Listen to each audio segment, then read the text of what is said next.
In Florida, you probably got some Oh yeah. take your finger. Gold Hill? Yes, We right got by one? Salisbury. Gold Hill. Something Gold Hill.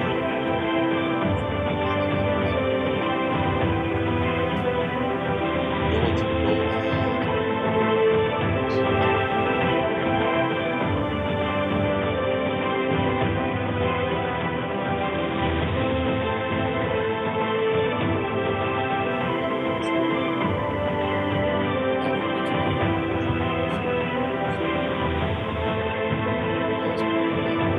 That's what I want.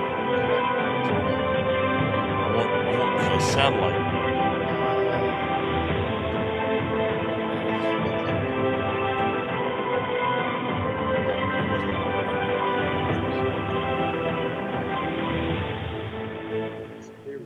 Hello, and thank you for watching this virtual groundbreaking production for what will become the new Forsyth County Courthouse. I am Damon Sanders Pratt, Forsyth County Deputy Manager.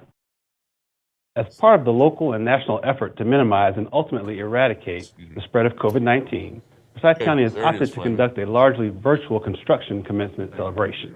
Gary says that's in North Carolina. Although speakers removed their masks for the sake of the listener, each presenter was recorded one at a time by a minimal crew, wearing masks and appropriately socially distanced for everyone's protection. We at Forsyth County Local Government, the facility end users, the project architect SLAM, and the construction management team, Samet and Balfour Beatty Construction, wanted to share the groundbreaking of this important facility in our community. I guess it's expandable. By doing it in this way, we believe we're recognizing the importance of the undertaking and remaining mindful of the situation in which we find ourselves. Thank you again. Hi, I'm John Drinkard, an architect and principal with CJMW Architecture and Interior Design. Located here in Winston-Salem, we are the lead architect and interior designer for the new Forsyth County Courthouse and Administration Building. A new courthouse has been a dream in the eye of Forsyth County for many years, and I'm very proud to be a part of this historic groundbreaking ceremony.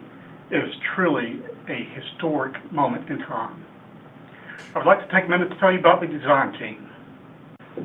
The design team was a collaboration of many groups that included not only architects, engineers, interior designers, and landscape architects, but equally important was the role that the stakeholders played in why we can stand here today. First of all, I would like to congratulate the Forsyth County Board of Commissioners, for without their foresight and support, this project could not have been possible. They recognized the need for a larger courthouse that was more secure, functionally efficient, technologically advanced, and accessible, in order to better serve the needs of Forsyth County for many years to come. Secondly, I wish to express my appreciation to Forsyth County administration and staff. Under the leadership of Dudley Watts, Damon Sanders Pratt, and James Anderson, they oversaw the design process and worked tirelessly with us to achieve the design goals and stay in budget. And finally, I would like to recognize the multiple courthouse user groups and judges who worked enthusiastically with us to develop a functional yet exciting design that we are all proud of. Together, we formed a cohesive design group that overcame many challenges and designed a new courthouse that Forsyth County can truly be proud of, and that is uniquely Winston-Salem. I would now like to introduce to you my colleague, Mr. Doug Kleppen. Doug Kleppen is a courthouse design specialist with Heery Design, the SLAM Collaborative, and it was lead designer on this project. Thank you, Doug. Good morning, my name is Doug Kleppen. I'm an architect and a principal with Heery Design, now part of the SLAM Collaborative. And on behalf of our design team here, we want to congratulate Forsyth County and really appreciate the opportunity to participate in this celebration. This is an exciting day and one that's been long in the making, and we're excited to be part of it today. You know, in many ways, the Forsyth County Courthouse was really a highlight of our 2020, because it was almost a year ago when the news of the pandemic hit and affected all our lives. And for us, We had many projects that went on hold or were postponed as a result of the uncertainty that the pandemic created. But in their wisdom, the leadership at Forsyth County, they directed us to proceed, and so our entire design team was able to work on the construction documents, get those developed, and in collaboration with our design partners at Samet and Balfour Beatty, we've managed to get to this point where the project has been bid and awarded under budget. We've got our building permits lined up, and we're ready to start construction. So really, congratulations again to the county and an appreciation for them moving forward to let this project really get to this point. So on behalf of the design team, and that includes my colleagues here at SLAM, it also includes our design partners with Orion Atkins and CJMW. Let me give you a little bit of a background, maybe a little preview of what this courthouse is going to be. You know, let's start with the numbers. This building is going to be about 250,000 square feet. That's 50% larger than the existing Justice Center. It'll include 18 really judicial spaces, courtrooms and hearing rooms. That's up from the 14 that are currently in the existing building. And I should tell you that all of these rooms will be right-sized, meaning they're properly sized for the function that they're supposed to accommodate, and we could accommodate staff and the public as needed. I think another thing that this building will do is be very secure. We are going to really get what we consider a best practice and get separate circulations. So the public, the staff, and in custody, they really all have independent means to enter, move up and down in the building and appear in a courtroom. And really in the courtrooms, the only time they would really actually encounter one another.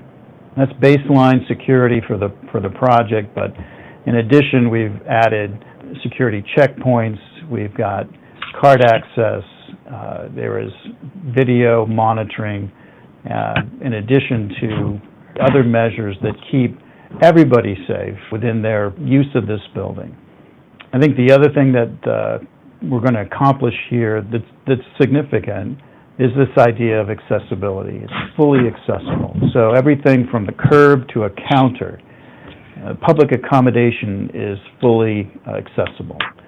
So whether you're an attorney, whether you're just a spectator in the gallery or family member, or whether or not you are participating as a jurist, everything that you need to do to engage in the building, you'll be able to do. It's fully accessible.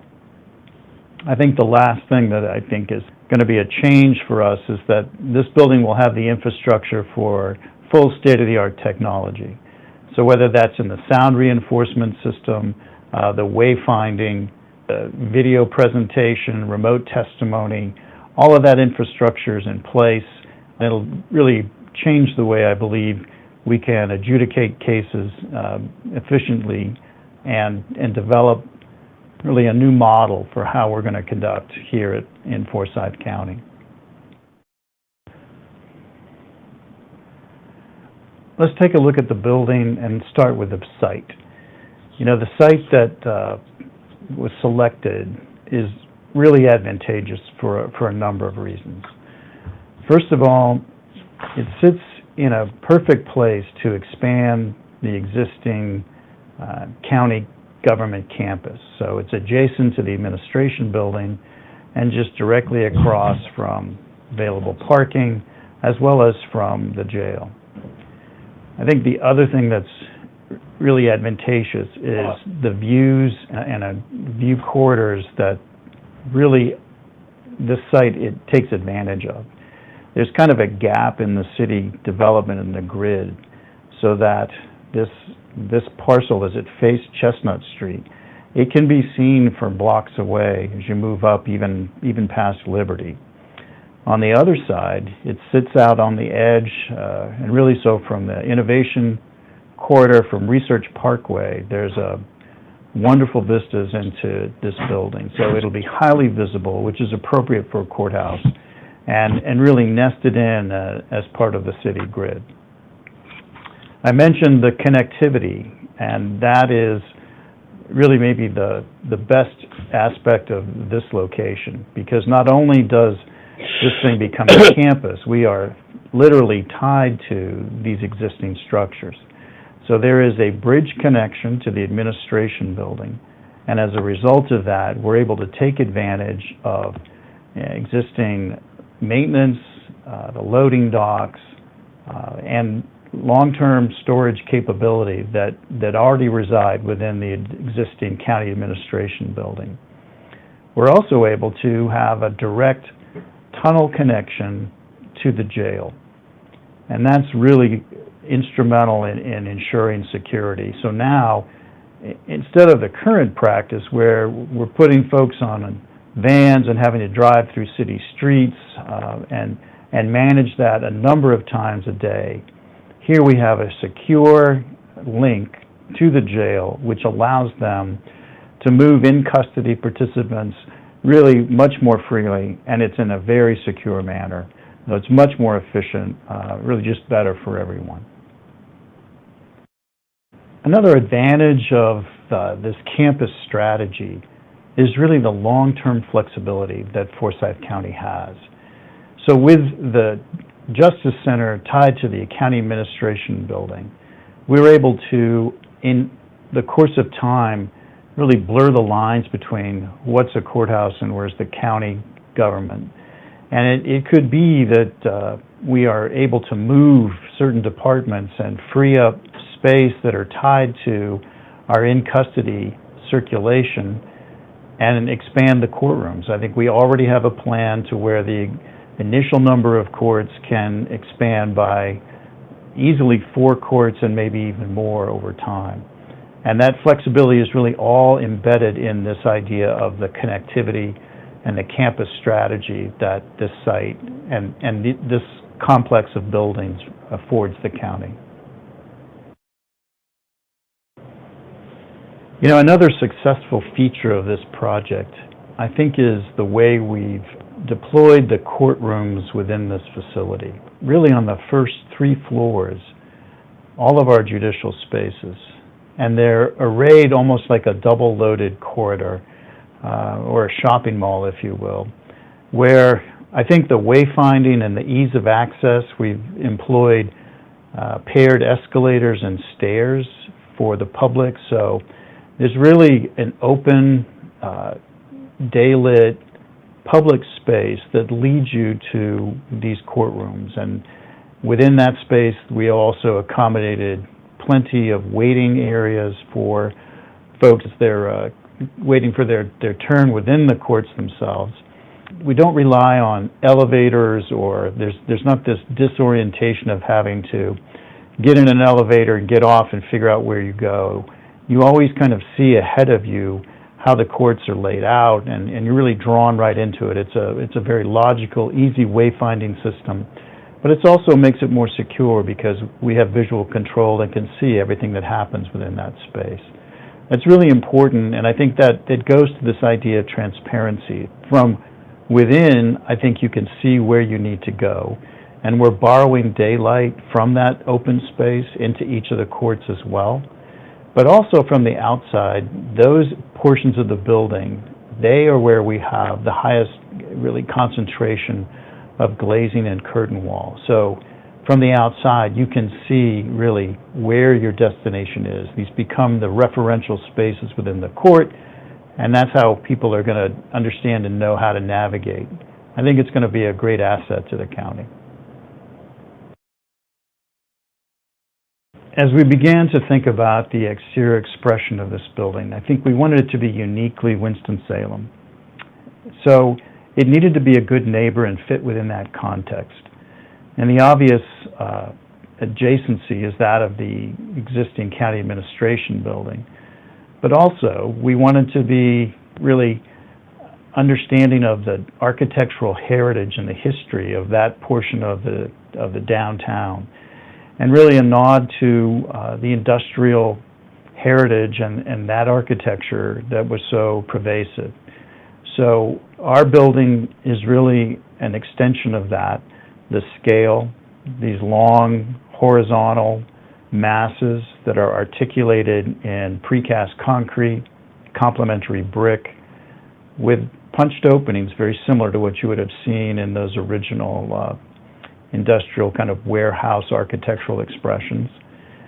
Even the bridge that connects the administration building to the courthouse is really an homage to the bridges that used to span the city streets, and in some cases still do, that are part of what the downtown of Winston-Salem was, and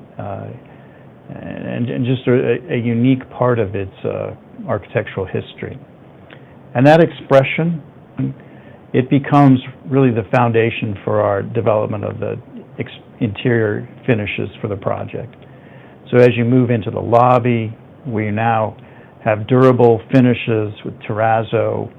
We're using a porcelain tile pattern, evocative of the precast on the exterior of the building. And we've now warmed it up with feature lighting, with wood. Some of the furniture and fixtures also kind of create that warmth. But this is kind of a timeless, neutral palette that we believe will serve the county well into the future. Those public spaces then translate into the court. We are borrowing daylight over the transoms around these entranceways and then reinforcing those materials within the court itself. Again, a generous amount of wood, a strong kind of focal wall that reinforces that the symmetry and balance, the order of the court and the proceedings themselves. Again, picking up on that blend of the porcelain tile and flanked by the wood slat wall, and that I think really sets up for a really strong centered bench courtroom, again with lots of natural light.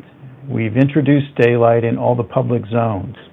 So whether it's in the public waiting area, jury assembly spaces, or even in the courtrooms, that daylighting and expansive glazing is associated with the jury boxes in each of the jury trial courts.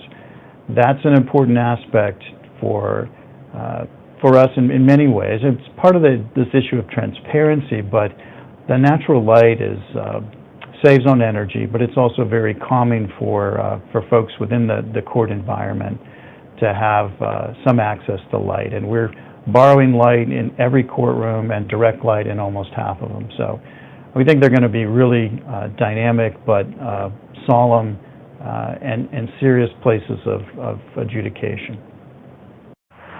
Hey, where is everybody? I came out here for a groundbreaking. No, seriously, I just want to say thank you for allowing Samet Balfour Beatty team to be a part of this iconic project. We look forward to building the Forsyth County Courthouse and being a partner and having a landmark in Winston that we'll all be proud of for decades and generations to appreciate. I look forward to a ribbon cutting at the end where we can all be in person. Thank you. Well said, Arthur. And I couldn't be more excited about today and the opportunity to break ground on this phenomenal project. You know, all the hard work to date is really a testament to how important this project is to the community and everyone that's a part of it. You know, the next 26 months is going to be no short of hard work and commitment by the groups and the teams to work together to ensure the successful completion of this project. But the Samet Balfour Beatty team is truly excited and appreciative of the opportunity to be a part of it. We look forward to its successful completion. Thank you very much. Welcome to Forsyth County's virtual groundbreaking event. I'm Dave Plyler, Chairman of the Forsyth County Board of Commissioners. This project is one that has been in the works for quite some time, and I am thrilled that it's finally getting underway. A courthouse is not something to be built every day. Forsyth County was established in 1848, and its first courthouse was completed and opened for business during the following year, 1849. Since that time, Forsyth County's 173-year history, there have been 4 courthouses. 48 years after the first courthouse was completed, a new courthouse opened in 1897. 29 years later, in 1926, the 1897 courthouse was upfit to include added space and more conventional looks that you will see today at the intersection of Main and 3rd Streets in Winston-Salem. After 76 years of service as a courthouse, the 1897 location and building were replaced by the Hall of Justice in 1974. The first courthouse served for 47 years. The second courthouse served for 76 years in 2 variations, and the Hall of Justice will have served the community for 49 years before being replaced in 2024 by the new courthouse when construction is completed and finally finished for good. On average, Forsyth County replaces a courthouse every 57 years. So let's get doing this again, maybe, in 2081. Beginning its service to Forsyth County in 1974, the Hall of Justice's origin coincided with other notable events of that year. After a 23-year run, the final episode of Here's Lucy aired in 1974. Hank Aaron surpassed Babe Ruth to become baseball's all-time home run king in 1974. Richard Nixon resigned and Gerald Ford became the 38th President of the United States in 1974. And barcodes were used for the first time to make consumer purchases in 1974. Of these 1974 events, Here's Lucy is off the air, Hank Aaron is no longer the home run king, and the president is not Gerald Ford.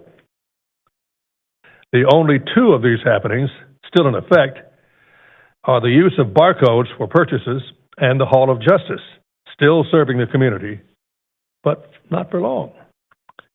Vice Chairman Don Martin and Commissioners Fleming Elamine, Ted Kaplan, Richard Linville, Tanya McDaniel, Gloria Whisenhunt, and myself are continuously honored to serve our community. We have been entrusted by our friends and neighbors to be good stewards of Forsyth County's institutions and development, and the new courthouse getting underway is one that we will do the best we can to make it what it should be. President Lincoln once said, "Give me 6 hours to chop down a tree, and I will spend the first 4 hours sharpening the axe." Well, the courthouse planning and development in this area at this time has been extensive. But like President Lincoln said, we believe preparation is important.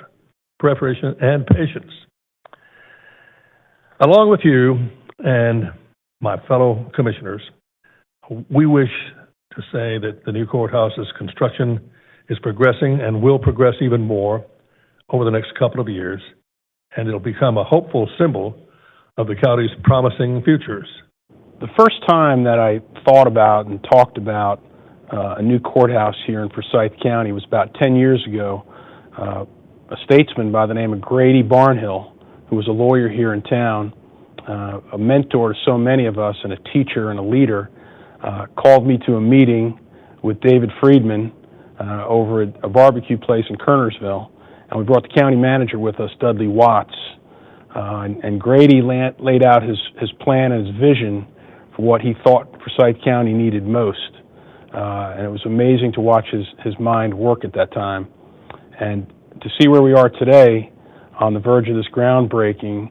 I just wish that our friend and mentor Grady Barnhill was here to see that and experience that, because it meant so much to him and this community that we have the best of the best. Well, first of all, knowing for certain that we're going to have a first-class courthouse. This has been a long time coming, and it's going to be built by architects and construction managers who are second to none. It's going to be serving the citizens of Forsyth County, judges and court personnel and lawyers for generations to come. I think one thing I'm most proud of, and the thing that always bothered me, was that our old courthouse was not handicap accessible. And so all of that's been taken care of.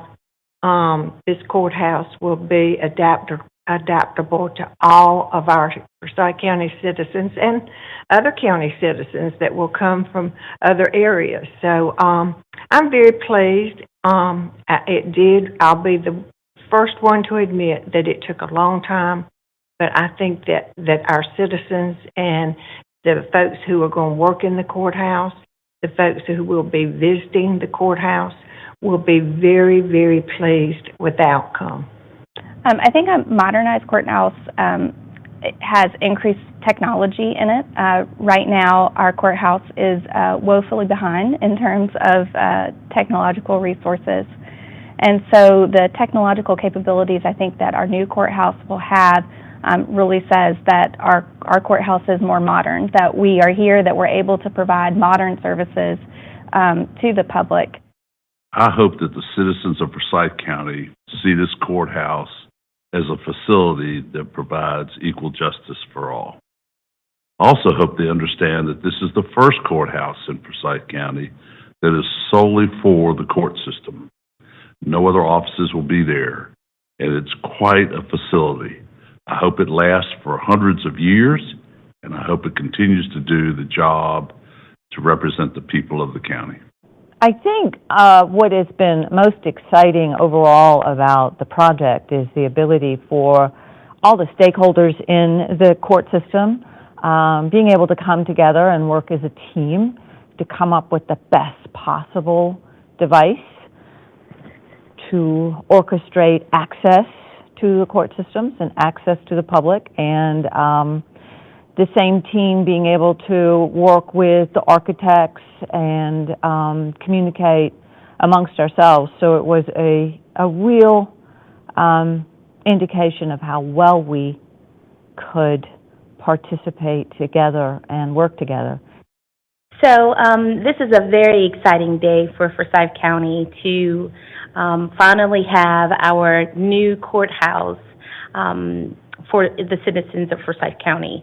I will say that to have a collaborative effort with Forsyth County Sheriff's Department, the Clerk of Court, and our judicial systems under one building location is going to be some phenomenal work.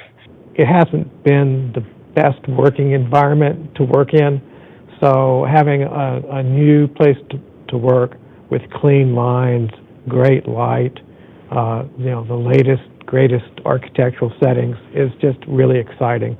I'm also really happy to be close to Innovation Quarter. Today's groundbreaking marks the culmination of many years of debate and study on how best to meet our courthouse needs. The most recent debate on whether to renovate and build an addition to the existing Hall of Justice or to build a new one lasted about a year and a half. I believe that those who work in the new Hall of Justice, as well as taxpayers, will be proud of the new facility. It will be an attractive, functional, flexible building that very well may last 100 years. A lot of people have worked on this project since the site was selected in 2017. There's no way to thank and acknowledge all of them, but I do want to mention a few. I want to thank the design professionals, Doug Kleppen and Shane Clark from Slam Architects from Florida, Jeff Sandine from Balfour Beatty Construction Company, Tim Hillhouse, O'Brien Atkins, Tom Callaway, John Drinkard, and Doug Hoffer from CJMW, Callaway Johnson, Moore, and West here in Winston-Salem. I want to thank Salmon Construction Company for being the lowest bidder and looking forward to seeing their finished product. Many county staff members worked on this project. I'd like to acknowledge Damon Sanders Pratt, the Deputy County Manager, Bill Powell, the county's project consultant, James Anderson, the County Construction Administrator, and Gary Key, the retired County Construction Administrator, Kyle Wolf, Budget Director, and Gordon Watkins, County Attorney. A very important group of people made sure that the new facility would meet present and future needs. Those people who spend a lot of time working in the Hall of Justice, judges and staff from the District Attorney's Office, Clerk of Court's Office, Public Defender's Office, the Sheriff's Office, and the Offices of Juvenile Justice and Guardian Ad Litem. You will hear from several of these representatives at the end of this presentation. I particularly want to recognize 3 lawyers, Richard Bennett, George Cleland, now Judge Cleland, and Jim Fox, for their dedication and involvement throughout the debate and discussion on this project. Your courthouse reflects, the values and the quality of the people that it serves in its community, and it's a reflection of the community. And for decades, we've had this concrete office building with courtrooms stuffed into it, functioning as a courthouse. It is not designed as a courthouse. It wasn't built as a courthouse, and it's barely functioned as one. The new courthouse project was designed by the finest architects in courthouse building in the country. We went and saw their work before we retained them to do this project. They spent months and months and endless hours meeting with all of the user groups and all of the stakeholders in this to make sure that the building we're going to get is absolutely the best we can get. And it's going to be modern, and it's going to be efficient, and it's properly laid out to serve the community as the community needs it. A new courthouse says to the citizens of Forsyth County that in our area, we have a safe environment for the citizens to go to hopefully receive what we call justice. And justice can be elusive sometimes. In fact, if you think about it for a moment, the second reason we have a government is to establish justice. And I think the words go something like this: we the people, in order to form a more perfect union, establish justice. So here in Forsyth County, we have a brand new facility to establish justice. My hope and prayer is that those who enter the courthouse will receive justice. And I look forward to this place really being a reflection to really respond to the needs of the citizens of Forsyth County. Well, it's the long culmination of a lot of planning and encouragement from the courthouse community to bring the justice standards in this community up to the 21st century.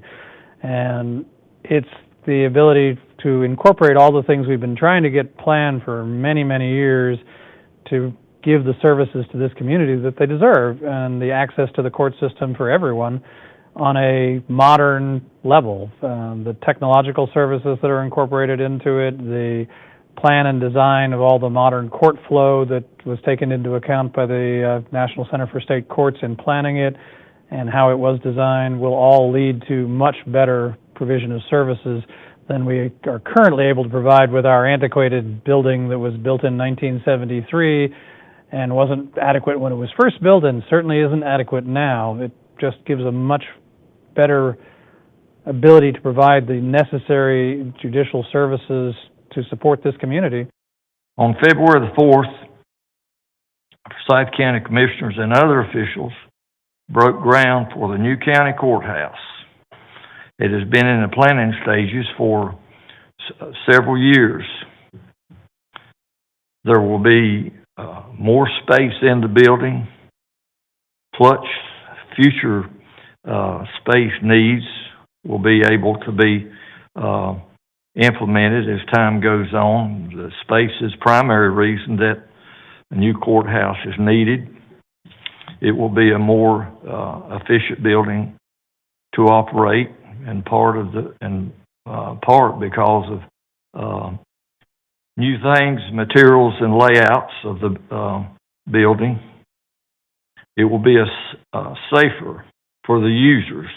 As I've mentioned earlier, the layout of the building, the courthouse is different than the current one and other older courthouses that makes it safer for the users. As time has gone on, it's been discovered there's better ways to lay out courthouses now and in the last few years, much more so than many years ago.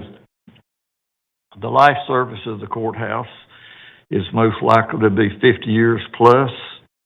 Hopefully it'll be longer than that. I believe that the courthouse will serve the citizens well in the future to come. Prior to answering that question, I would like to extend thanks and appreciation to the County Board of Commissioners, to the County Manager, and the administration, executives and staff for the county who afforded this opportunity to the citizens of Forsyth County. And initially, when the county approved this project, North Carolina Lawyers Weekly contacted me, and they said that I had spearheaded this project. I said I cannot take that credit. It's been a collaborative effort amongst the stakeholders and the county having the foresight to go forward with this. And I'm kind of just a person at the helm now. There were two previous senior resident judges, Judge Judson D. Doremus and Judge William Z. Wood, Jr., prior to myself, who offered efforts on this project, and the former district attorney, Tom Keith. And all three of those gentlemen were kind enough to offer their advice and service if we needed such assistance during our efforts. But I am excited because the current structure, which I'm sitting in now, has been here since the 1970s. It's somewhat antiquated. As the citizens may not know, although the judges, the DA, the state offices that we hold, it's the responsibility of the county to provide a courthouse, to provide a facility. And we thank them so much for that. But I am excited that we will have a new and fresh facility to work in, a new courthouse. A courthouse is not just a building. I consider the courthouse to be a symbol. It's a symbol of justice. I want the citizens of Forsyth County and other citizens who visit our county throughout the state to recognize that this facility serves the purpose that all persons should be allotted equal justice. Hi, this is Bobby Kimmel with the Forsyth County Sheriff's Office. I'm very excited. We're getting a new courthouse. I must say it's long overdue. But anyway, I'm excited that we're getting. I want to thank the commissioners. I want to thank the residents for the support. I want to thank them for the funds. I'm excited because guess what? It's going to be much more modern. It's going to have much more space. It's going to allow us to move about in a courthouse in an updated 21st century building. I'm excited about this, and I want you to get excited about it. So once again, I just want to say thank you to all of you, the commissioners, that is making this come to fruition. And as always, thank you. All right. Perfect. So now it's another 10 minutes. Another group will be coming. So with that, 1, 2, 3. 2, 3. Perfect. Picture. 1, 2, 3.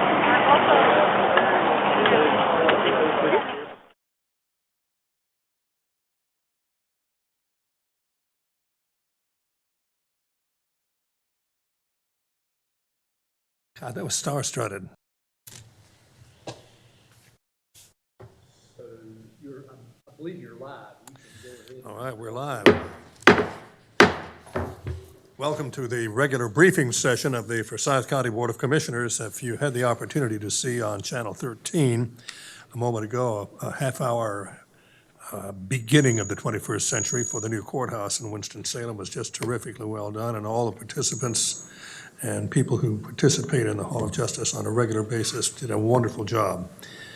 We are going to begin this meeting with our regular COVID-19 update on the virus that's causing numerous problems in our community, and that will involve Joshua Swift. Joshua, if you're in the Public Health Department right now, or if you're over at the Education Building where the vaccines are being administered, you're on. Okay. Good afternoon, Commissioners. I hope you can hear me. Yes, sir. Can you hear me? Hear you fine. Okay. All right. I will open up my presentation here. To your point, I am at the fairground. And please, can you confirm that you can see the presentation? We can see you for sure. Can you see the COVID update on the presentation? No, Joshua, we can't see that. Not yet. Not yet. Yeah, that's correct. I'm sorry. Yes, you can. Or, No, we can't. That's one of the nice things Okay, about hold on. doing things live. Okay, I will, excuse me, let me wait. Let me try once more. Maybe have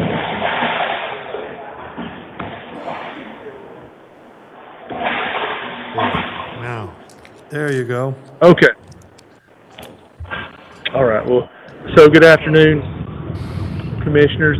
Just briefly, as of yesterday, 2/10, our total case count is 29,727. The last 14 days, we've had 2,735 cases with an average of 195 cases per day. Our total deaths as of yesterday was 307. The vaccine, we've administered a total of 25,430 doses of vaccine, and we've served residents from 65 counties. This is a total of 6,058 of our doses have been to residents of other counties in North Carolina, and 14 states, 91 doses.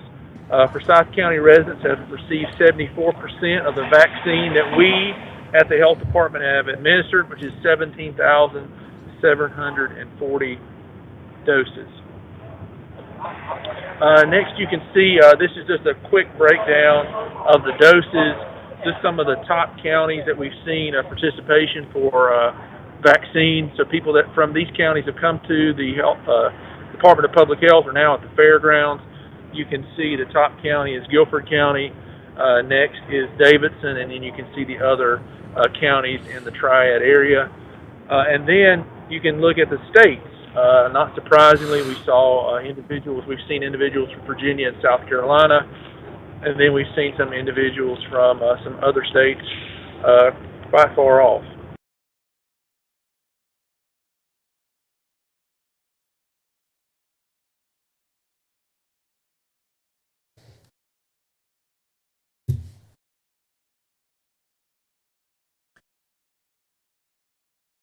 Joshua's last words were quite far off.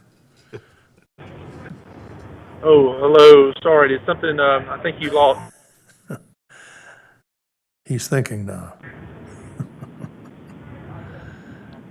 Hello there. Can everybody see me? You're back on. We can't see you, but we can see the percent of doses in the Public Health Department's report. Okay. Sorry about that. Okay, so next you can see the percent of doses. This is the doses that we have given by age range. Excuse me, you can see 45% of our doses have gone to those that are 75 and older, 30% to those 65 to 74, 10% to 50 to 64, 12% 25 to 49, with 1% to those 18 to 24. That's our total Forsyth County residents that Public Health has served. Next, this is a chart from the state's dashboard they put together. This is for Forsyth County residents. It's not dependent on where the vaccination was administered. So this could be the hospitals, the health department. It could be in another county or another state. But these are Forsyth County residents who've gotten a first dose. So 5% of the African American population has gotten a first dose, 12% of the white population, and 2% of the Hispanic population in Forsyth County has received a first dose. Then when you look at the numbers by age, you can see it's obviously higher in our 65 to 74 year range, which is 34% of that age range of Forsyth County residents have gotten a first dose, and 42% of those 75 and older have received a first dose. Next, you can see, again, this is from the state dashboard. This is based on Forsyth County residents.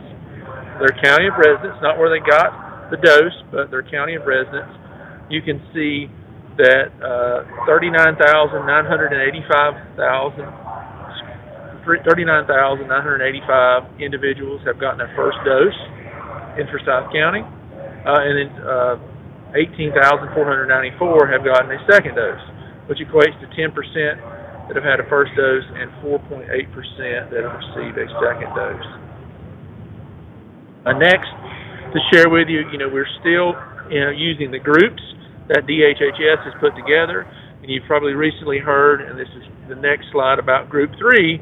On February 24th, faculty and staff at public and private schools, as well as child care providers, are eligible to receive vaccine regardless of their age. That is per the state guideline. There is some room that we can work with the county as far per county to how we want to approach this. And we're still working through that process and that plan since this is very new. And then by March 11th, others in Group 3 are eligible to receive the vaccine.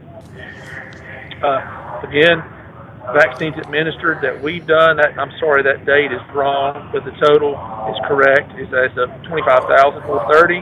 Our throughput capacity is really now probably we could do, since we've been at this at the fairgrounds for a few weeks, I see that we could do 13, 14, 15, maybe even up to 2,000 per day. So our capacity per week is 8 to 10,000 doses, but you can see our baseline allocation is only 975 doses. And last week, our allocation was 1,100 doses, which we received this week, and we should find out later this evening what our allocation will be for next week. But the latest guidance we've heard is it could be 5% more, which would only be from 1,100 to 1,155 if that was 5%. So that's the concern now for us, the hospitals and across the state, is getting the vaccine that we need. So that, again, apologize for the technical difficulties there out here at the fairgrounds. So I will stop sharing my slides and be happy to answer any questions. Questions for Mr. Swift? Comments?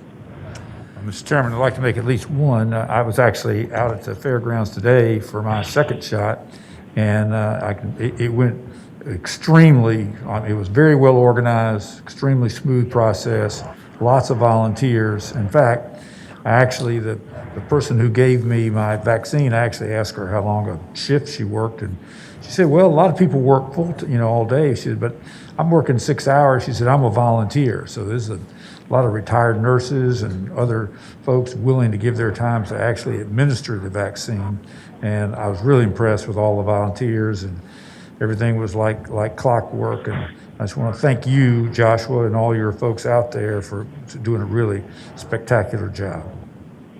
Well, thank you, Dr. Martin. A great team and a large team. It takes over 100 people, staff, volunteers, guardsmen, every day. And I just appreciate the work that's being done. And thank you for the comments. Additional questions or comments? One question, Mr. Chairman. Yes, sir. Joshua, always thank you for a detailed report. I got a call from one of the teachers about the level of doses that might be available on the 24th. Have you got any clarification on additional doses we might receive to be able to take care of the teacher's request on the 24th? Thank you, Mr. Elamine. No, sir, we do not. We are told our allocation each week. We got that 975 figure was what we got from 2/2 to 2/24. We've been told that we'll receive an updated allocation baseline for the following 3 weeks, so that would be 2/24 up and through March. But again, unless it drastically increases, it's woefully inadequate to meet the demand. So that is the biggest concern I have now, is having enough doses. And I think something I believe Governor Cooper says is obviously they'll be eligible on the 24th, but that in no way, shape, or form means that we, at least what I'm seeing, will have enough vaccine to give to all the teachers and faculty and staff by then. But we are working with the school system, working with the hospital systems to develop the best plan that we can with the vaccine that we have to help them. Thank you, Thomas. Mr. Swift, I had the opportunity to meet with several officials from the Triad. That would include the mayor of Winston-Salem and High Point and various other elected officials, and they're all saying basically exactly what you just said. The problem is not the manning of places to give the shot. The problem is getting the vaccines in. And you are doing one heck of a job with what you've got, so keep up the good work, and thank you for the report. Thank you. That's Joshua Swift, who is the director of the Forsyth County Public Health Department. Coming up, we're going to have a report from Deputy County Manager Chantel Robinson and from I want to call it the Tourist, but it's not it, Tourist Development Association, from Richard Geiger and from Marquita Kiefer, and try to get us up to date on what's going on. We'll round that out with Dudley Watts. Let's begin with the TDA update from Rich Geiger and Marquita. Rich, are you there and are you ready?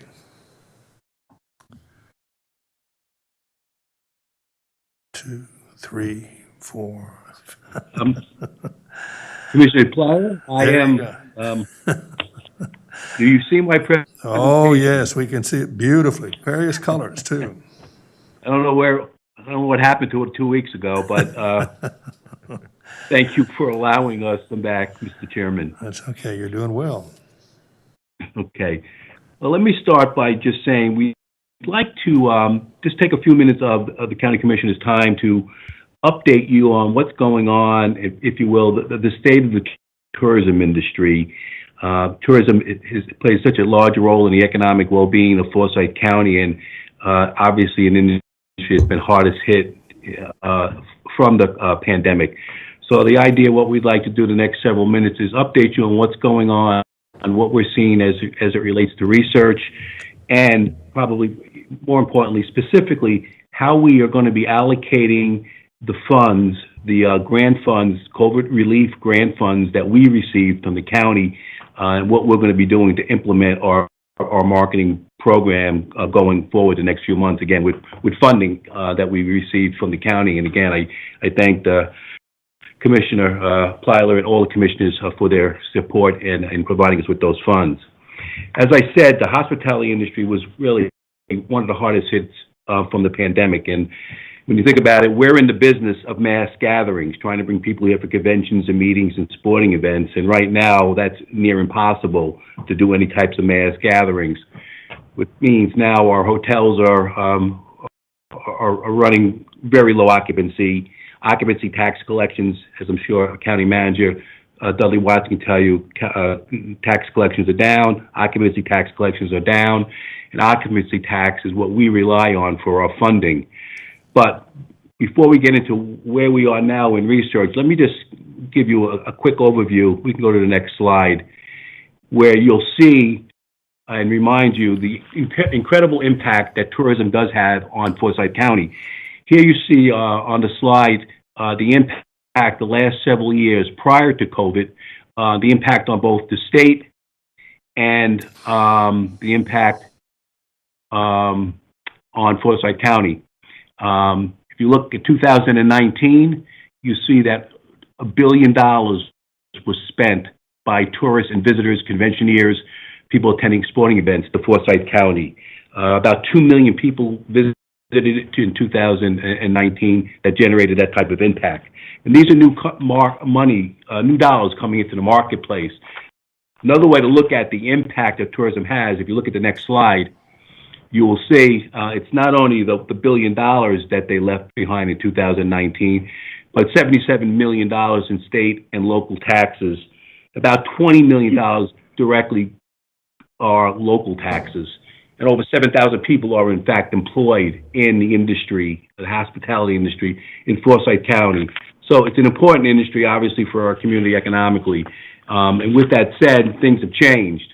Now, if you will, look at what's happening right now. We'll look at the next slide. These were pre-COVID numbers, and now there's a lot of numbers on the screen right now. But what I'll just draw your attention to is the bottom line, where you see the negative 50%. The bottom line is our hotel occupancy tax collections are coming in about 50% of what they were prior to the pandemic, and that is obviously a challenge for us in terms of marketing and selling. And regardless of the going through a pandemic, it is important to continue to market and sell and advertise all the great attributes that Forsyth County and Winston-Salem has, because ultimately we're going to get out of this pandemic, and we want people to be thinking about Winston-Salem and Forsyth County when they plan their trips. So we have got to continue our marketing and sales efforts, which we are doing, and in part thanks to the grant that we received from the county commissioners. If we take a look at the next slide, we start, when we received the funds, what we started with was research. And I can tell you, we started immediately when the pandemic hit back in March with receiving national, regional, and state research on a weekly basis and a monthly basis. Both quantitative and qualitative research we get every week to help us develop the right type of messaging to promote Forsyth County and bring tourists back to our community. From a major overview look at what's going on out there, hotel rooms, as you can see here, have fell by about 50%, which is reflected in the occupancy tax. Hotel industry experts and research is showing us that 2021, so this calendar year, it'll probably be a challenge still for our industry because people are not yet ready to start moving and traveling around. There is a recovery coming, which you will see on some couple of slides as we go forward, and there is confidence,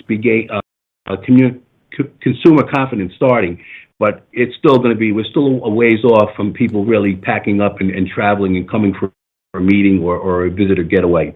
But most experts are saying the hotel industry won't see a full recovery into 2023. And that's something that should be noted just in terms of occupancy tax collections, as not only we build our budget, but obviously the county as well.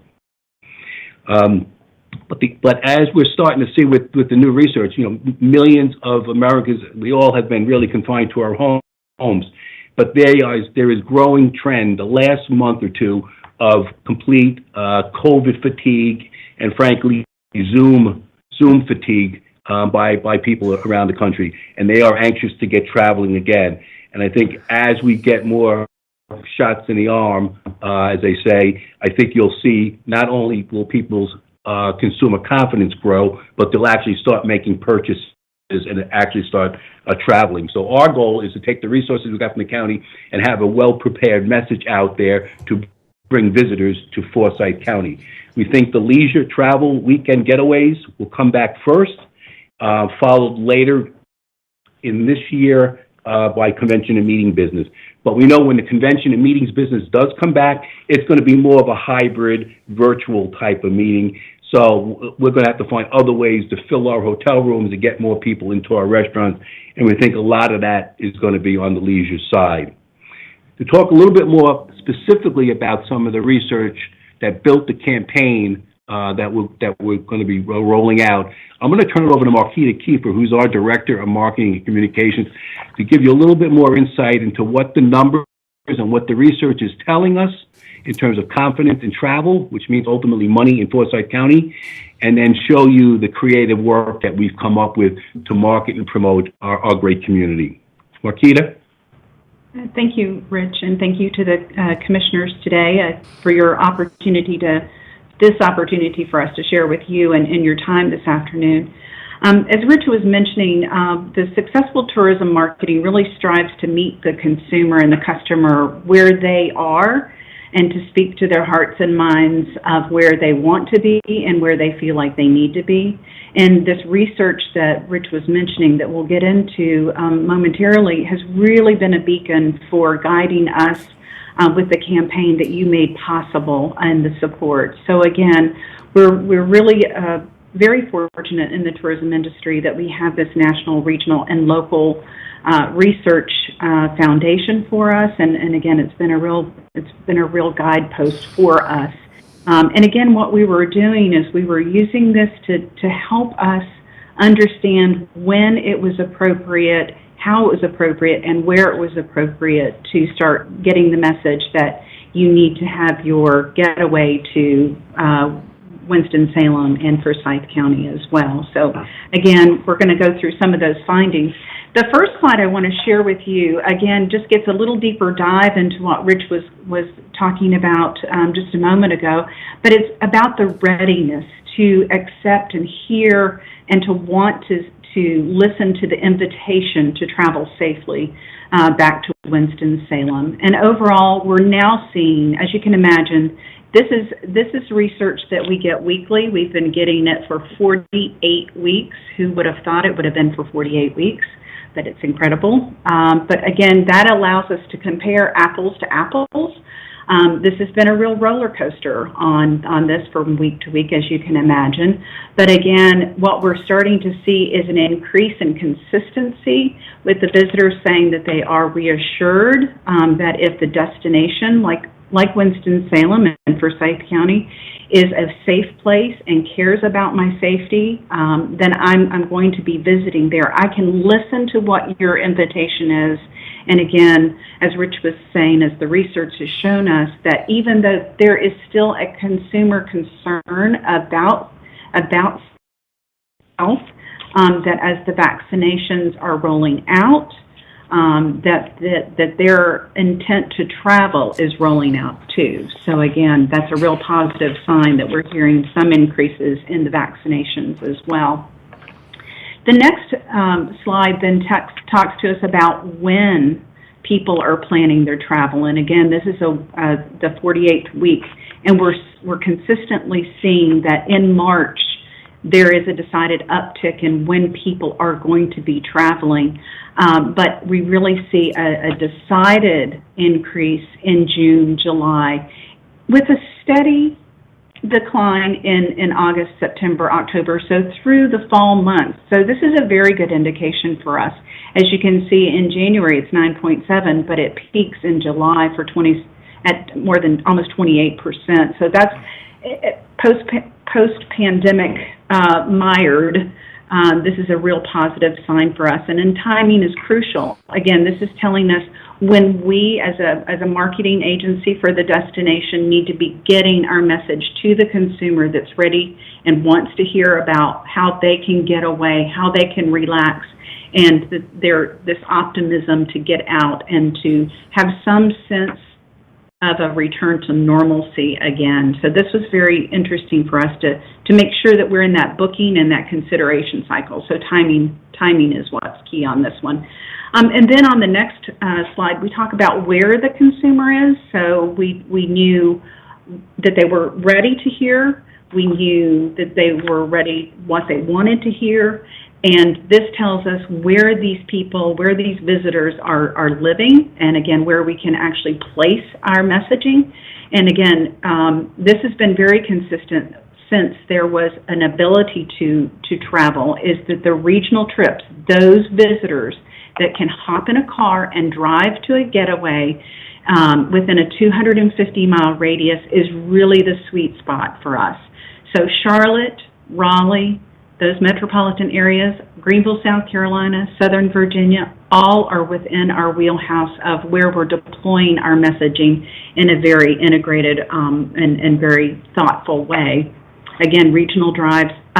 We're really taking advantage of this moment. I will tell you, through at least 2021 is what we're hearing and seeing in the research, and that the long haul and the luxury trips that require air and cruise travel are not coming back until much later. So again, there's also an economic factor in that as well. So again, with the culmination of this, our consumer marketing campaign, we knew that, again, from a pre-pandemic standpoint, that our brand messaging and our brand campaign is look forward, travel back. Again, visit Winston-Salem. So, but we also knew that when we were planning this in the holiday, we've started at the holiday time and first of the year, looking at our current campaign of Look Forward, Travel Back, it just did not meet with the traveler with where they are and where they wanted to be. It didn't speak to the hearts of a pandemic fatigued consumer. It didn't speak to our hearts either. Again, so we knew too that we needed to. From the research, we're talking to a younger audience, too. The people that are saying that they are going to travel are younger than they've been before. They feel, if not resilient to the virus. And again, they're ready to move about. They have more money to spend, and they're willing to part with their dollars here. Again, so that audience profile changed for us. Because the audience profile changed, we also needed to make sure that we upgraded our digital and targeted media buys as well. And again, we also found out last year that the digital advertising also allowed us to be more flexible with our messaging. It allowed us to ramp up.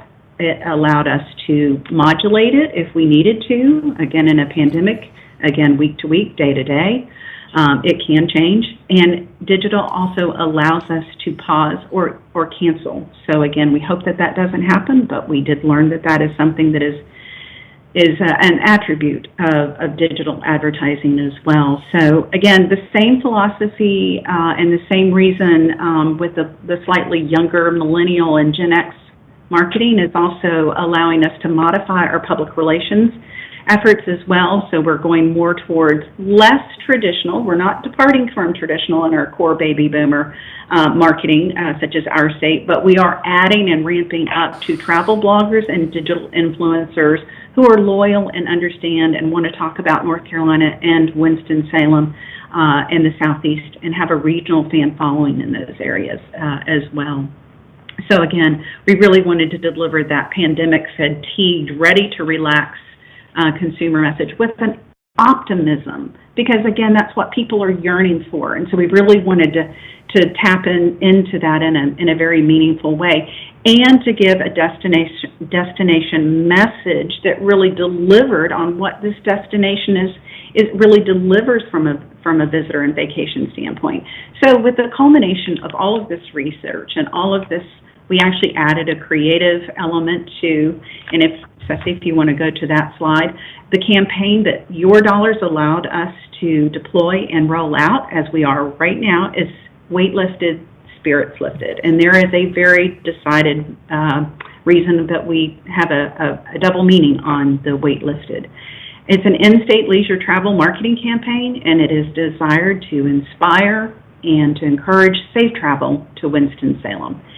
Here's the next slide is actually two of the print ads, full-page print ads. It's a little hard to see, so I'll read the subhead for you as Weight Lifted, Spirits Lifted.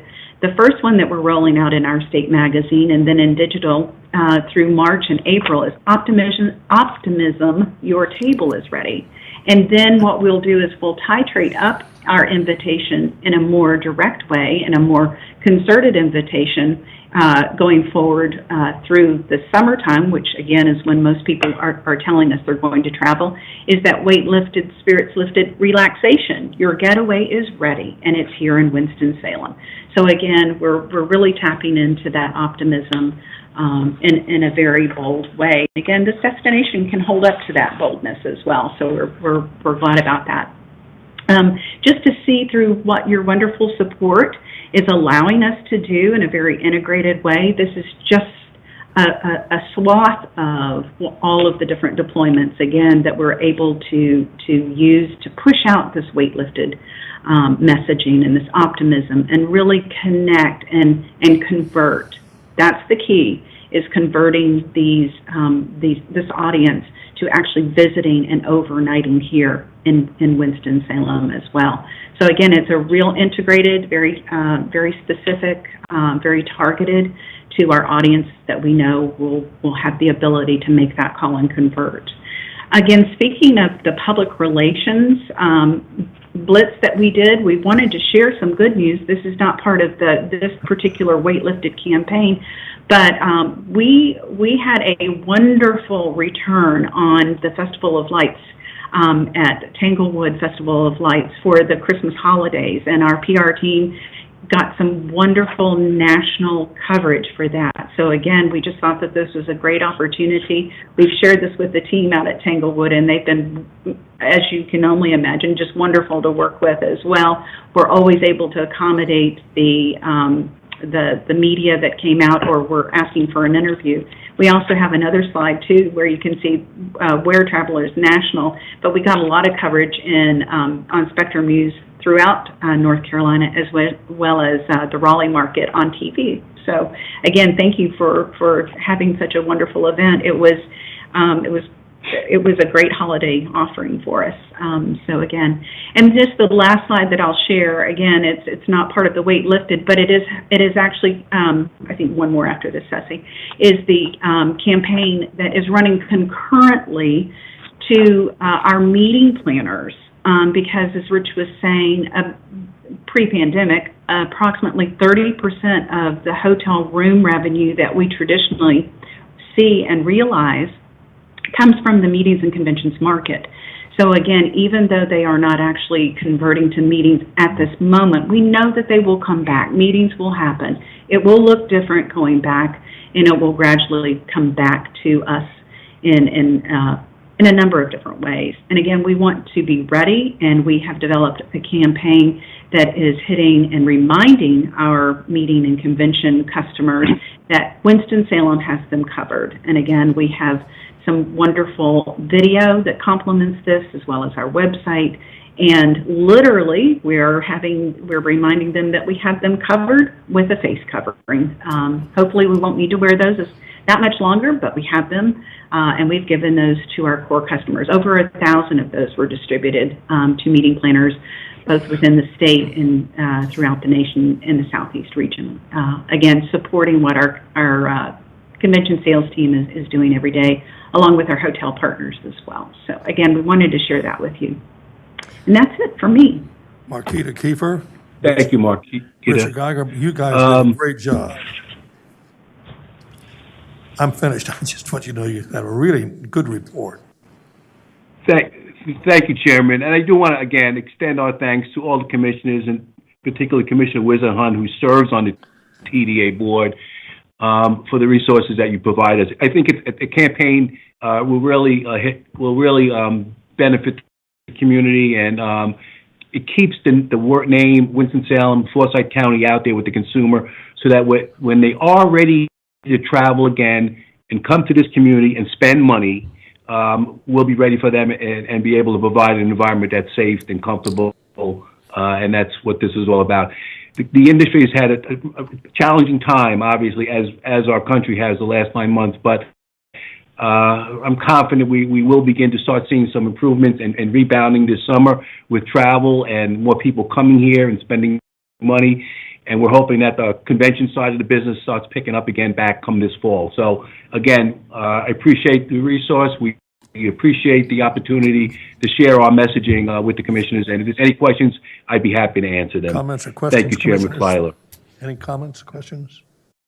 Good report. Good report, yeah, really great. And Our State magazine is published in Guilford County. We need to get them over here as a Forsyth County business. Okay, now we've got Chantel Robinson, who is Deputy County Manager, and she has an update report. Chantel? Good afternoon, Commissioners. So I'm going to provide today an update on Cardinal Innovations. As you are aware, on November 12th, 2020, the board approved disengaging from Cardinal Innovations. Since that time, Cardinal has provided a revised plan of action to address some of the concerns that we raised. Staff has continued to engage in meetings with the state, Cardinal, and Mecklenburg County. We've met with them collectively as well as individually to discuss our challenges. We've engaged in meetings with the North Carolina Association of County Commissioners and other counties to discuss various challenges.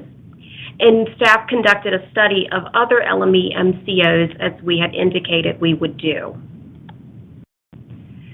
Just as a reminder, the counties that are disengaging from Cardinal are the following. Cabarrus, Union, and Stanley voted to disengage, and they are planning to move to Partners Behavioral Health Management. Orange County voted to move to Alliance Health, and Mecklenburg County voted to disengage, but are still in the process of studying other LME MCOs.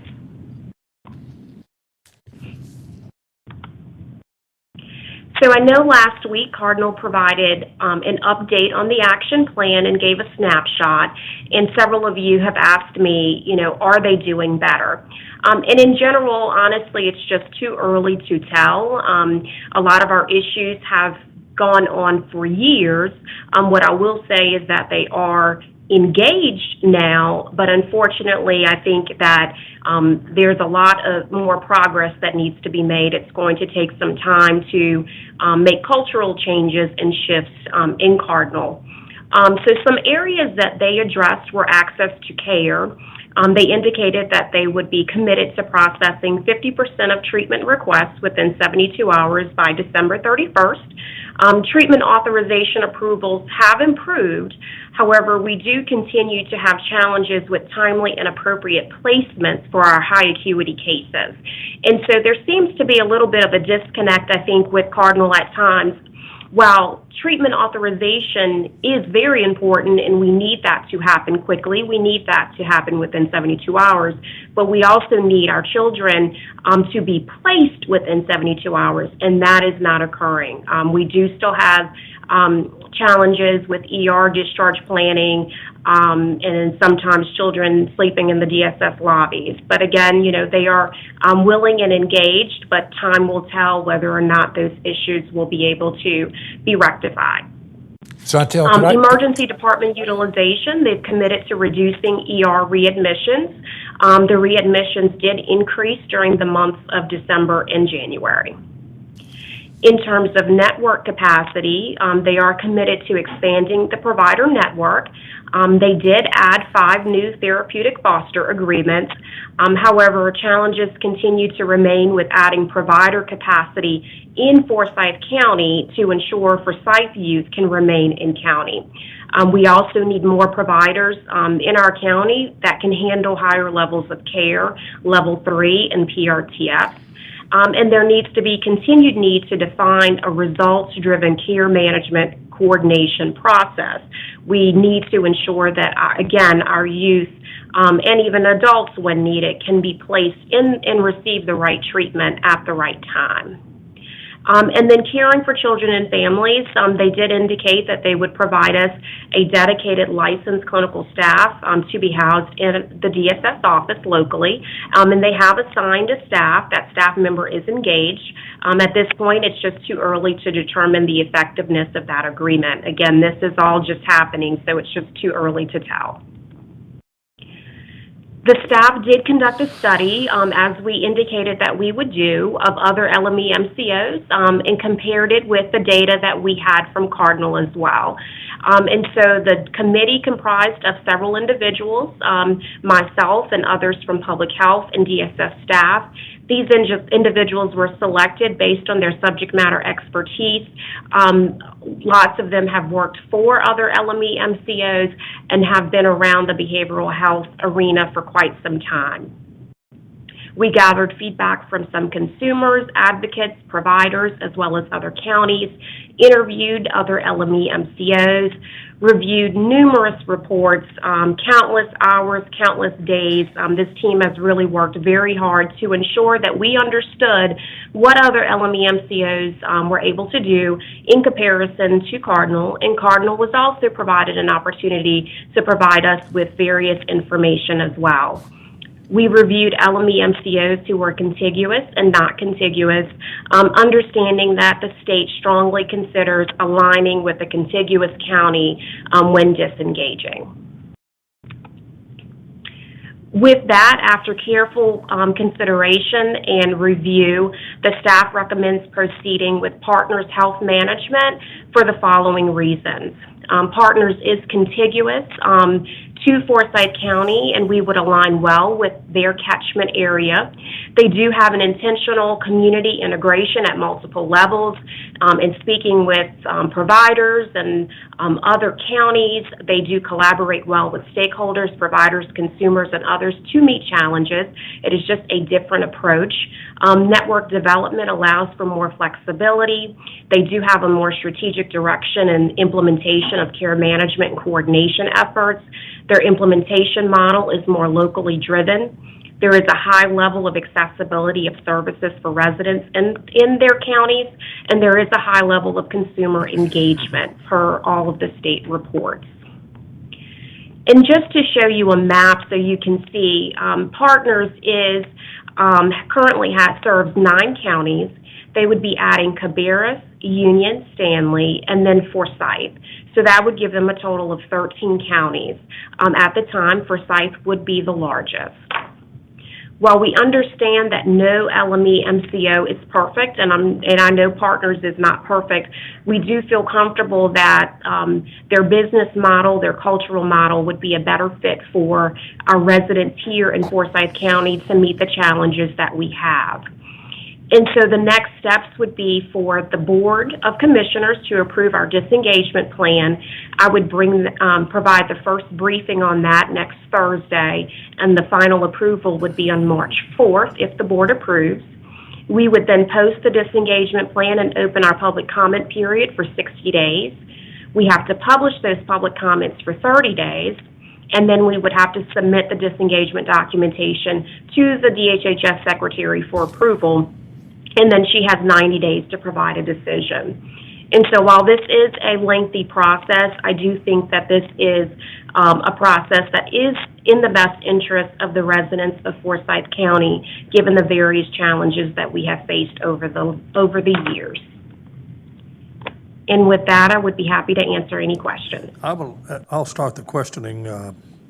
First of all, I think you did this has been a great day for reports from all of the people who have given the reports. This is just full of not only interesting things, but facts that remain facts and issues that we need to face, and we're going to have to vote one way or the other on it very soon. However, I will mention that the executive director of Cardinal Innovations, Mr. Sutton, contacted me today. He understands the gravity of the situation because we're not the only ones not happy. He said, well, please, just give us a little more time. I said, well, I will be sure and tell our Board of Commissioners exactly what you said, and they'll make that decision, and I'll be part of participating with them, of course. So having given you that information, are there any further comments or questions for Chantel Robinson? I have one, Mr. Chairman. Yes, sir. Chantel, I think in the issue, we had a lot of discussion about this, basically authorization for service, and as you say, that was easier to fix, to be pretty much fixed, that we can get an authorization in 72 hours. But I understand the problem of placement.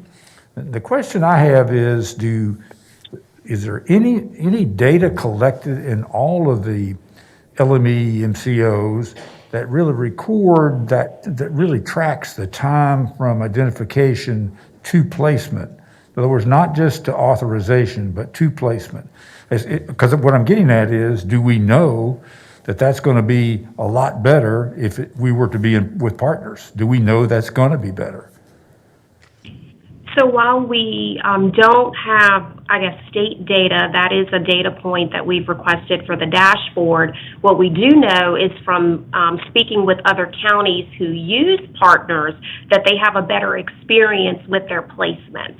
So even if they are unable to find the, say, appropriate placement, they at least have transitional levels of care that's in place, as opposed to individuals spending long periods of time in the DSS lobby or in the emergency room. So again, while there are challenges with everyone, I think the approach of Partners and other LME MCOs that we've spoken with is drastically different. And the same issue is similar, it's related, but it's placing, the emergency room folks that are, when they're dismissed at 3 o'clock, having a place to go and work. That's a different kind of transition. And do we know that that's going to be better and with Partners, for example? So really, I would give the same answer. So in speaking with other counties, they do have other transitional levels of care that is available in order to be able to more appropriately and quickly transition individuals so that they're not remaining in the emergency room. And what kind of facilities and places are these that basically can serve so many needs? I'm trying to picture what is filling the gap here during this transitional period, these periods of transition. Sure. So they have agreements with other providers. So for example, let's say it's a level 2 provider and an individual may need a level 3 placement. If they're unable to find a level 3 placement right away, then they have an agreement for someone to be able to place them in a lower level of care until they have the place available. Whereas right now with Cardinal, they usually can't find any placement. So they have no place for the person to go besides remaining in the emergency room. But what we're hearing is for other partners, counties, they are able to do a better job finding the appropriate placement the right time. So if a child needs a level 3 placement, they're able to find a level 3 placement more quickly than Cardinal does. But again, I mean, if I'm being honest, there's challenges everywhere, but I think their approach and the relationships that they have with providers is a drastic difference in order to be able to serve our children. I have one last question. I apologize for taking so long. And the last question really gets at capacity, because I think I'm trying to picture I saw the map, the 9 counties that are in Partners now. I'm trying to get, if you have, let's just say in a given day, this is happening 5 times in the 9 counties, this critical transitional placements are needed. And they have the capacity, they're handling that, and they're responding. We may have 10 a day all by ourselves. And the question is, do we think that those relationships can be developed that are going to end up the capacity to meet our needs, along with adding 3 more counties of Union, Cabarrus, and Stanley? So they will take over all of the provider contracts that already exist in Forsyth County. So we're not starting from scratch. So there would be a seamless transition of all of the current providers that already are in network that they've committed to transitioning. And so they would be developing those relationships and maintaining those relationships, because even some providers here do not want to work with Cardinal. And so they're not starting from scratch. They would be building upon what already exists here and expanding upon that. And this period of transition time would allow them to hopefully build out even more. Okay, thank you for your patience. Additional comments or questions? Mr. Chairman? Yes, Yeah. Mrs. Wisenhunt. I guess one of the advantages of serving as a commissioner for quite some time is being able to meet commissioners from other counties. And am I doing something wrong? I don't think so. No, you're all right. And so I have reached out to commissioners that I've known for some time from some of these other counties, and knew that I would be able to have an honest dialogue with them. And I talked with folks from Alliance and from Partners and from Sandhills. And I really did come to the conclusion that, for me personally, talking to commissioners that I know well, that Partners would be a good fit for us. Nobody, as Chantel said, nobody's perfect. But some of these counties had in the past some of the same problems and concerns that we've had. And they are really sold on Partners, that they work with counties individually for their individual problems and work with them until they can get some things solved. So I feel comfortable at this point with Partners. Thank you. Any further comments? Just one question, Mr. Chairman. Yes, sir. Chantel, you gave a report earlier about the cost to the county as a result of us having to almost substitute for the services Cardinal was not providing. Could you remind us how much that cost was? I have a $150,000 number down here for some reason. Sure, Commissioner Elamine. So in fiscal year 19, it was $151,000. For fiscal year 20 was $118,000, and we're calculating the cost for this fiscal year.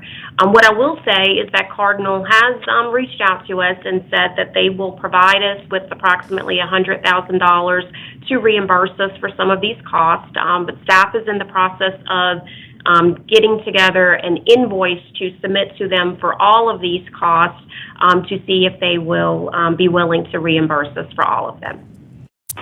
Thank you. Good report, Chantel Robinson. Appreciate everything you've done. Mr. Chairman. Yes, ma'am. Commissioner McDaniel is online, and she has a question. That's perfectly all right. Commissioner Tanya McDaniel was unable to be with us today, and Commissioner McDaniel, if you can hear me, you're on. Ask the question. Thank you, Chairman Tyler, and sorry. Good evening, everyone.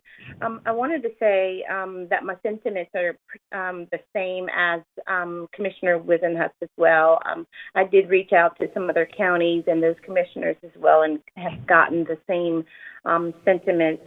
And, you know, Chantel, with that update, it continues to remind me that we are moving in the right direction relative to the best interest of the constituents here in Forsyth County. So I wanted to just say that I know that the folks from Cardinal have been trying to reach out to me too as well. But, you know, action speaks louder than words, and to hear that, you know, things are just kind of moving along.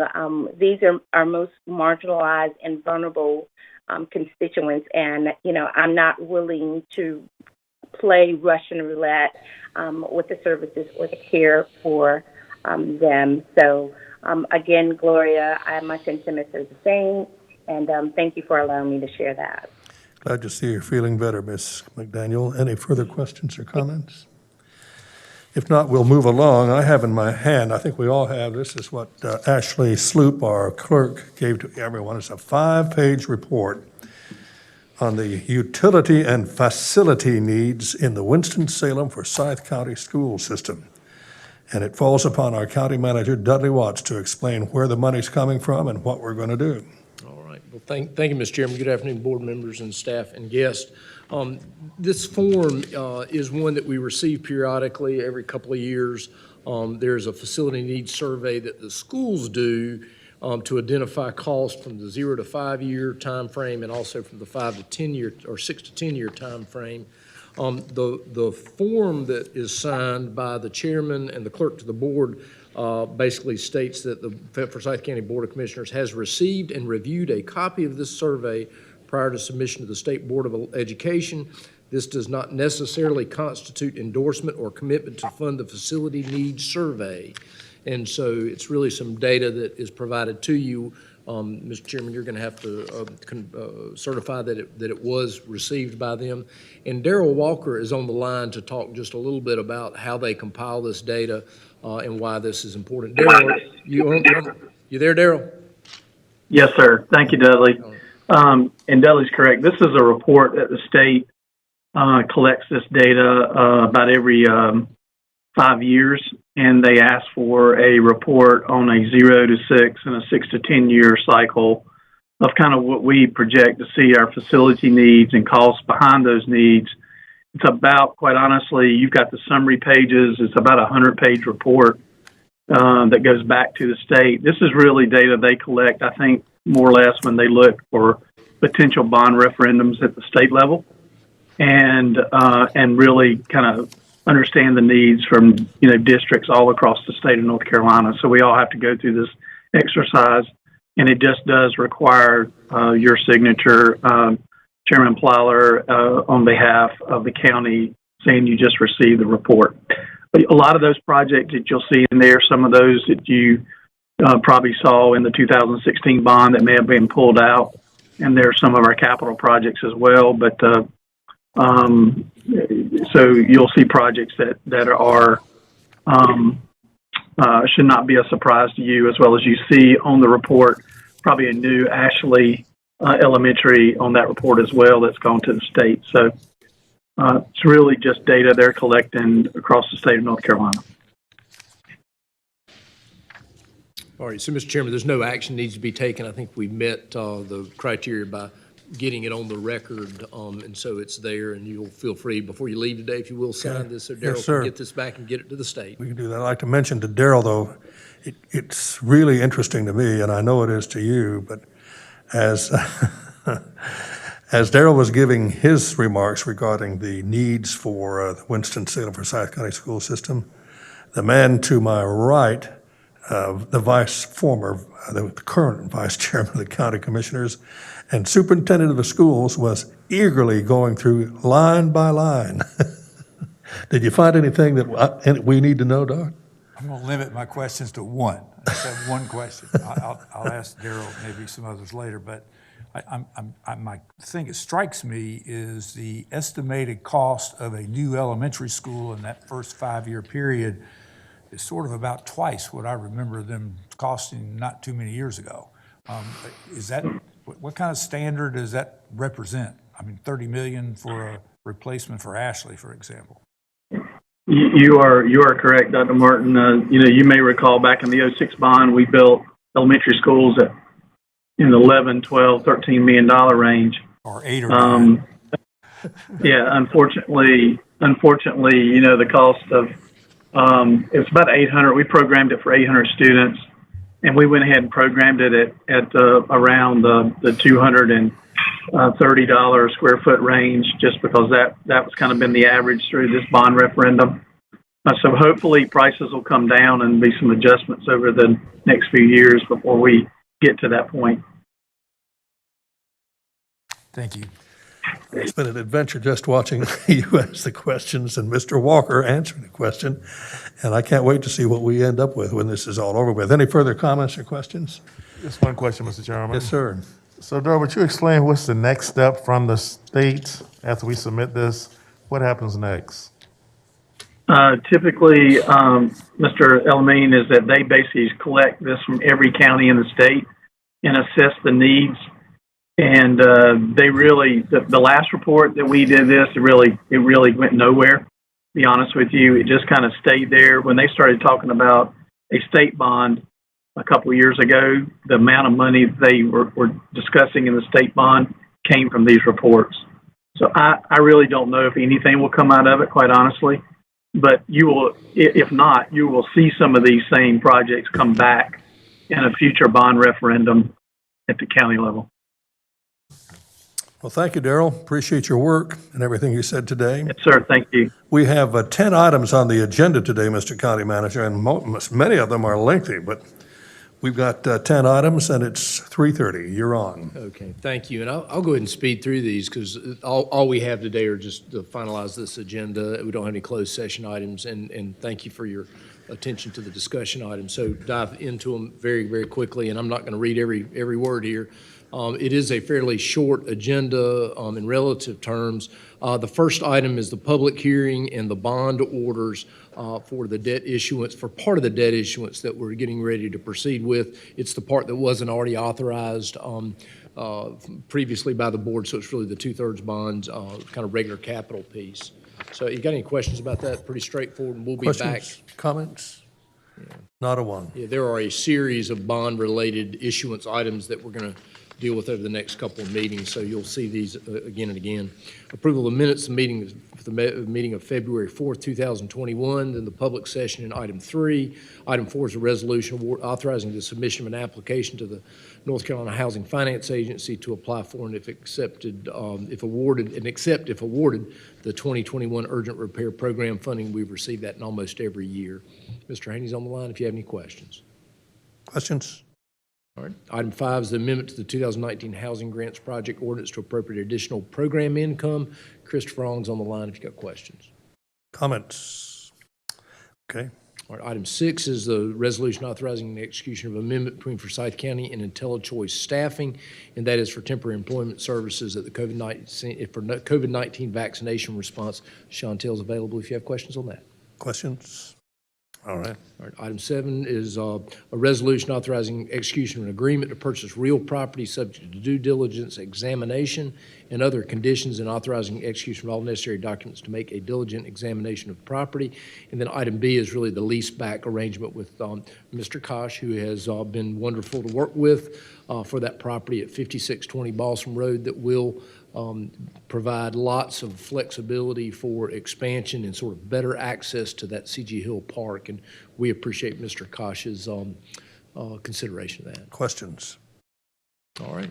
Item 8 is really the non-emergency ambulance franchises and ground ambulance franchise and the air ambulance franchise through Forsyth Medical Center, and so you've got, and also for Wake Forest Baptist, just requirement to approve those franchise agreements for our non-emergency system, which is a big part of what we do to respond to these emergencies in Forsyth County. Questions?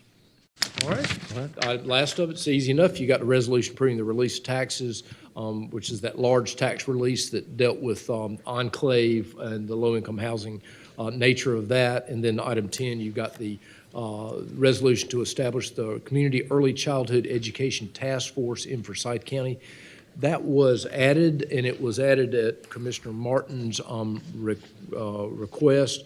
You can see that item there. I don't know if we need to go into any real detail on that. Maybe Commissioner Martin, did you have anything you wanted to say? I summarized it last week. It essentially, it's not requesting any money. It's requesting basically a cooperative study done by the school district, the city, and the county, and the pre-K priority group. And it assembles, I think, 6 people, 1 from each of the 3 bodies, 3 from the pre-K priority, to really look at some pretty meaty, and they're actually complicated questions about how should the pre-K landscape become when you have a lot of private providers and you have Head Start, which is a federally funded provider through Family Services, and then you have the school district with a large number. How does all this, how does your whole pre-K programming get coordinated, evaluated, and sort of funded and targeted? I mean, there's a whole bunch of work to be done in that area, and I think that needs to be done. It's a statewide issue, and I must admit that the state is actually doing some work on this currently, which I hope will be provide some more information too. All right. If there's no other questions, that's all I had. The only thing I was going to add is I just appreciate your attention earlier before the meeting. I was able to meet with most of you around the winter work session, which will not be next Thursday, but it'll be the next Thursday. And we've got that agenda that we're working on, and I think we've got a pretty good morning plan. So we'll make sure we kind of finalize that next Thursday, and we'll finalize it next Thursday in the briefing portion of the session. Good, thank you, Dudley. Good job today. We had a lot on our plate and got a lot of information. Commissioners, before we adjourn, do you have any parting comments or questions that you'd like to? I do, Mr. Yes, Chairman. This week, our county manager celebrated a birthday. Really? He sure did, and I thought maybe we all might want to say happy birthday. Yeah. Or not, that's okay. Anybody want to, Richard, is it coming from you? That would be special. Right? Something you'd like to say to the county manager? Well, he looks like he's faring pretty well with all of the things he has to deal with, I'll tell you that. He's done well. I'm glad you said that. Nobody could have said it better either. 57, right? 57. Which means you'll be 100 years old in, 43 years? It's not too far. No, 33. Something like that. I don't know what it is. Well, Mr. Kaplan wants to... 43 was right at the time. Okay. He has a PhD in mathematics. Thank you, sir. Appreciate that. Well, if there's no for Mr. Kaplan has suggested we adjourn, I will second the motion. We're adjourned.